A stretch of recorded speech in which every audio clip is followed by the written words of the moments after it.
Back, #1 Cochran Sports Showdown. We continue to talk Steelers who lose tonight, 26-14. They're 1-2-1, and they have the Atlanta Falcons coming to Pittsburgh next week. They're going to see a lot of outstanding quarterbacks, and Matt Ryan will be here next week.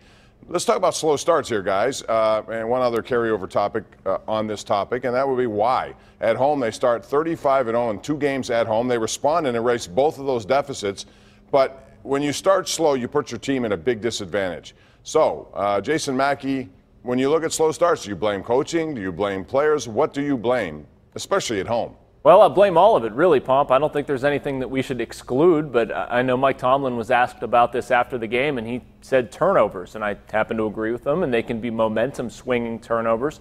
The Steelers didn't do a good enough job protecting the football, but honestly, I think it's a lot of this stuff that we're talking about. It's just happening early in games. I realize that's not exactly rocket science or anything like that, but their offense is not cohesive. Their defense is not capable of stopping many people, and they're not able to get any sort of splash plays or anything right off the hop. And I think you're seeing that. Maybe that's just what they are at this point.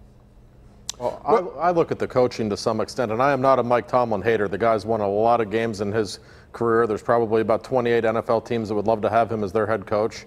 But it goes back to the Jacksonville game in the playoffs, really. The last 3 first quarters might be the worst 3 first quarters the Steelers have ever played in that stadium.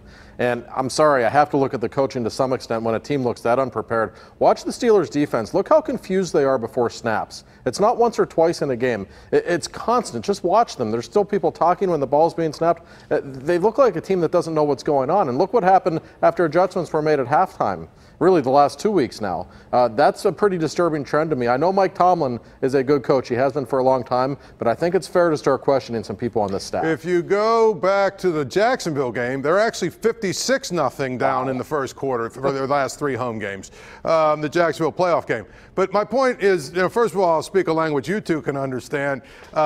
Winning a championship doesn't give you a lifetime deal, and you guys learned that on your beat over there when, Dan Bylsma was supposed to never get fired because he won a cup, but they got rid of him. Okay, they swung and missed on the first guy they hired, but the second guy they hired, they brought in and they won 2 cups. To me, with Mike Tomlin, this team looks like a mess. And I'm sorry, that's a lot on coaching. Maybe the players aren't good enough. I don't know if that's the case. And if it isn't, well, if they're not good enough, you know what? He has a big hand in picking them too. The bottom line is, as Josh said, pre-snap, it looks like they have no idea what they're doing. They got a 12-man on the field penalty, and it could have happened 2 or 3 more times. They don't seem to have a game plan on either side of the ball. And you know what? They really hang in games because Ben Roethlisberger usually is brilliant. Tonight he wasn't, and they had no chance of winning.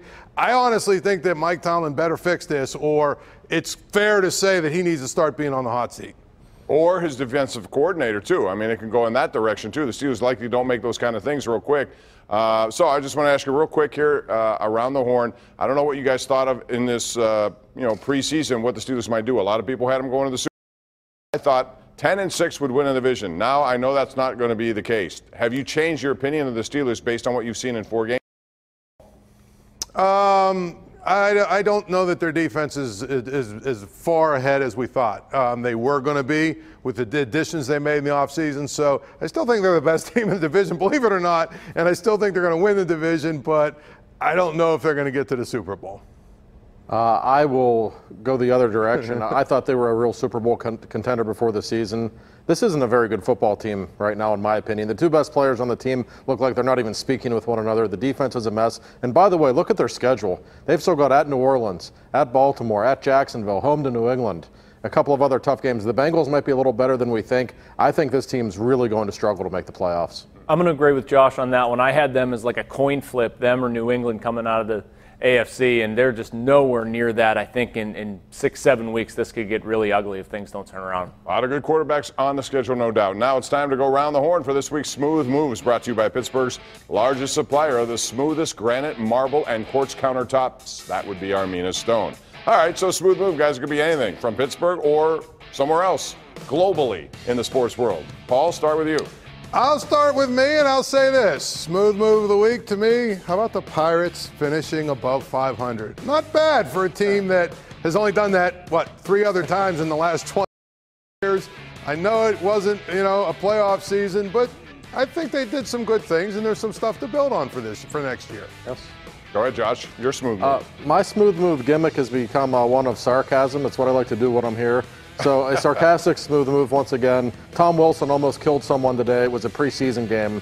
Oscar Sundqvist, the former Penguin out with the St. Louis Blues, was the victim. Wilson will not be playing on October 4th, I'm sure, when the Capitals play here in the Penguins home opener. The guy is a joke. He's out of control. If the league doesn't do something, he's literally going to kill someone. Gosh, but we'll see Tommy in the press box. We can say hi to him. I better watch myself then, yes. That's right. If he gets a copy of this, Jason. I'm going to go with Juuso Riikola. Speaking of pleasant surprises or something like that, he has absolutely turned a lot of heads in the preseason, and if Brian Dumoulin is out for any stretch of time, I think Juuso Riikola is going to be in your top 6. All right, interesting stuff, and we'll switch the topic to hockey coming up, but that is our smooth move of the week.